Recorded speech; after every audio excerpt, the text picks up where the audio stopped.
15 feet से ज्यादा height और 16 फीट की थिकनेस के साथ एंशिएंट कॉन्स्टेंटिनोपल की थेडोसियन वॉल को तोड़ना एक समय पर इम्पॉसिबल माना जाता था, लेकिन 1453 में इन दीवारों को तोड़ दिया गया और ऐसा किया गया उस समय के सबसे पावरफुल वेपन ऑटोमन एम्पायर के बेसिलिक कैनन से। दोस्तों, ये कहानी है उस तोप की जिसने इतिहास बदल दिया और सीज वॉरफेयर में एक क्रांति की शुरुआत की। तो चलिए जानते हैं बेसिलिक कैनन कैसे बना, उसकी ताकत क्या थी और कैसे इसने कॉन्स्टेंटिनोपल की महान दीवारों को चकनाचूर कर दिया। दोस्तों, 15th सेंचुरी तक कॉन्स्टेंटिनोपल बाइजेंटाइन एम्पायर की कैपिटल हुआ करती थी। ये सिटी सिर्फ कल्चरल और इकोनॉमिक हब ही नहीं थी, बल्कि एक स्ट्रेटेजिक लोकेशन भी थी जो यूरोप और एशिया को कनेक्ट करती थी। और इस सिटी की डिफेंस का सबसे बड़ा सहारा थी थेडोसियन वॉल्स, और ये वॉल्स इतनी स्ट्रांग थी कि 1000 साल तक कोई भी एनिमी फोर्स इन्हें हिला नहीं सकी।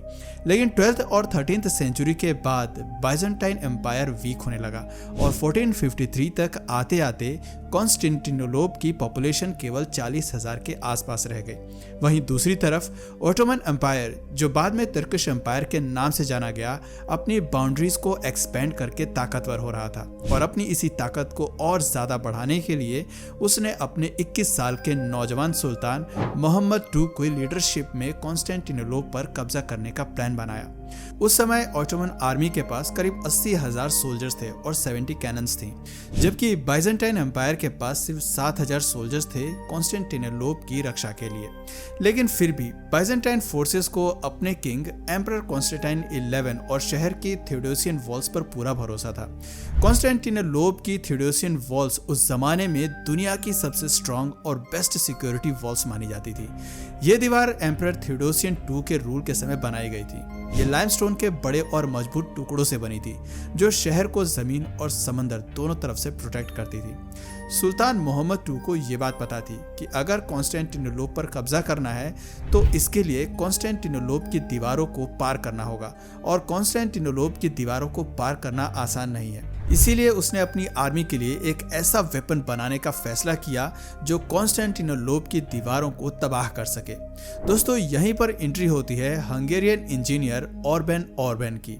ऑर्बेन ने एक ऐसे पावरफुल वेपन को बनाने का सपना देखा था जो मजबूत से मजबूत दीवार को गिराने की ताकत रखता था, लेकिन अपने इस सपने को पूरा करने के लिए उसे एक बड़ी प्रॉब्लम का सामना करना पड़ा, और वो प्रॉब्लम थी फंडिंग की कमी। लेकिन अपने इन्वेंशन पर पूरा कॉन्फिडेंस रखते हुए ऑर्बेन 1452 में बाइजेंटाइन एम्पायर कॉन्स्टेंटाइन 11 को अपनी सर्विस ऑफर करता है। ऑर्बन उन्हें अपनी स्पेशल कैनन का डिस्क्रिप्शन भी देता है, जिसमें वो बताता है कि उसकी बनाई हुई कैनन किले की मजबूत से मजबूत दीवार को भी आसानी से तोड़ सकती है। लेकिन बाइजेंटाइन एम्पायर ने उसके इस प्लान को अप्रूव नहीं किया, क्योंकि न तो उसके पास ऑर्बन को देने के लिए इतने पैसे थे जितने वो डिमांड कर रहा था, और ना ही बाइजेंटाइन एम्पायर के पास वेपन्स बनाने के लिए जरूरी मटेरियल्स थे। इसीलिए उन्होंने ऑर्बन को मना कर दिया, जिसके बाद ऑर्बन अपना प्लान लेकर ऑटोमन सुल्तान मोहम्मद II के पास पहुंचा। मोहम्मद कॉन्स्टेंटिनोपल पर कब्जा करने की तैयारी कर रहा था, और जब ऑर्बन ने यह क्लेम किया कि उसका वेपन मजबूत से मजबूत दीवार तोड़ सकता है, तो सुल्तान ने बिना देर किए तुरंत उसके प्लान को अप्रूव कर दिया। मोहम्मद ने ऑर्बन को उसकी मुंह मांगी कीमत दी, रिक्वायर्ड मटेरियल्स अवेलेबल कराए और एक स्पेशल फैक्ट्री भी सेटअप कराई जहां ऑर्बन को उस स्पेशल कैनन को बनाना था। इस तरह से मोहम्मद II के सपोर्ट से ऑर्बन ने 3 महीने के अंदर ही बेसिलिक कैनन को बनाकर तैयार कर दिया।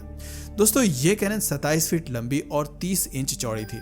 इसका वेट 16 से 20 टन का था और ये 15,000 पाउंड तक हैवी बुलेट्स को फायर कर सकती थी। ये कैनन इतनी पावरफुल थी कि ये 1.5 माइल्स तक अटैक कर सकती थी। इस कैनन को उस समय कॉन्स्टेंटिनोपल तक ले जाने में 60 बैल और 400 लोग लगे थे, और आखिरकार सेज फायर के दौरान इस कैनन ने अपनी ताकत दिखाई। हालांकि बाइजेंटाइंस को पूरा कॉन्फिडेंस था कि उनके थेडोसियन वॉल्स उन्हें सेफ रखेंगे। अपने इसी कॉन्फिडेंस में उन्होंने ऑटोमन मिलिट्री की ताकत को अंडर एस्टिमेट कर दिया। लेकिन वहीं दूसरी तरफ सुल्तान मोहम्मद II ने अपने आर्मी के साथ एक मल्टी प्रोनोग अटैक लॉन्च किया, जिसका मकसद थेडोसियन वॉल को तोड़ना था। अप्रैल 1453 में ऑटोमन आर्मी ने शहर के बाहर के छोटे किले और बस्तियों को कब्जाना शुरू किया।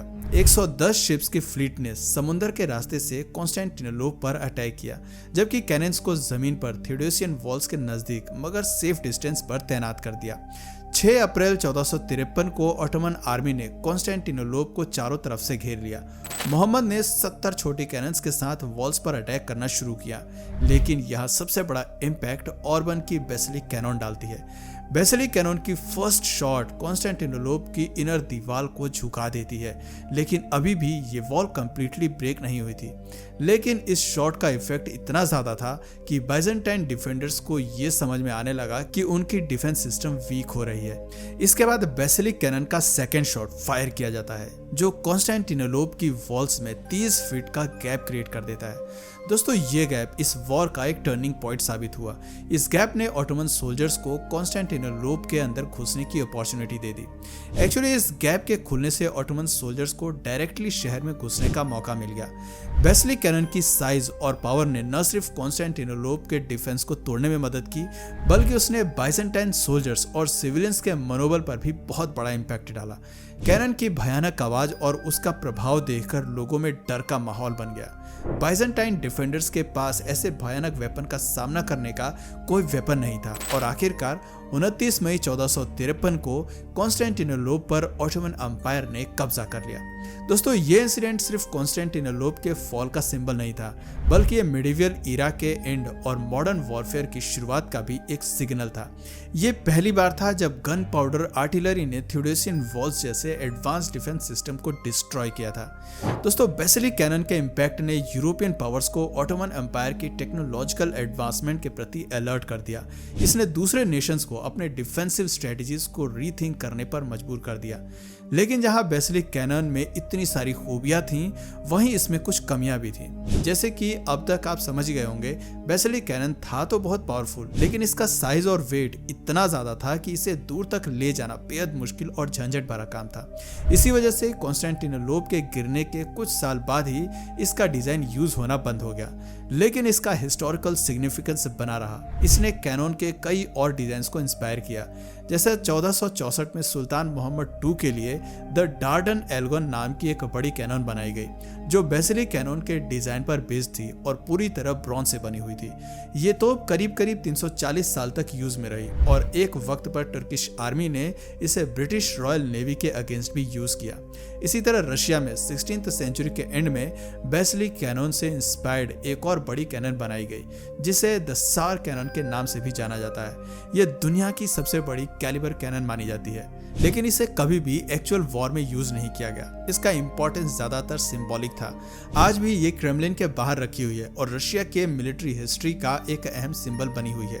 आई होप आप समझ गए होंगे, बेसिलिक कैनन सिर्फ एक तोप नहीं थी, बल्कि एक हिस्टोरिकल गेम चेंजर थी। ये मिडिवियल वॉरफेयर को एक नए डायरेक्शन में ले गई और ये प्रूव किया कि आर्टिलरी की ताकत किसी भी फोर्टिफिकेशन को तोड़ सकती है। दोस्तों, बेसिलिक कैनन ने यह साबित कर दिया कि टेक्नोलॉजी और स्ट्रेटजी का सही इस्तेमाल हिस्ट्री बदल सकता है। इसने न सिर्फ कॉन्स्टेंटिनोपल की मजबूत दीवारों को गिराया, बल्कि पूरे इराक को चेंज करके रख दिया।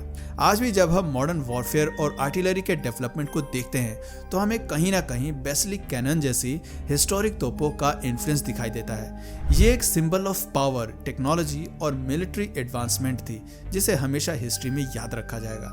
दोस्तों, बेसिलिक कैनन को लेकर आपकी क्या राय है? अपना जवाब हमें नीचे कमेंट सेक्शन में जरूर बताइए। और अगर इस वीडियो से आपको कुछ नया जानने या सीखने को मिला या फिर इंटरेस्टिंग लगा, तो प्लीज इस वीडियो को एक लाइक करके अपने फ्रेंड्स और फैमिली में से जरूर शेयर करें। और यदि आप इस चैनल पर नए हैं, तो प्लीज इस चैनल को सब्सक्राइब करके बेल नोटिफिकेशन आइकन को ऑन कर लीजिए, ताकि हमारे आने वाले वीडियोस आप मिस ना करें। मिलते हैं फिर किसी वीडियो में नए टॉपिक के साथ। तब तक के लिए नमस्कार।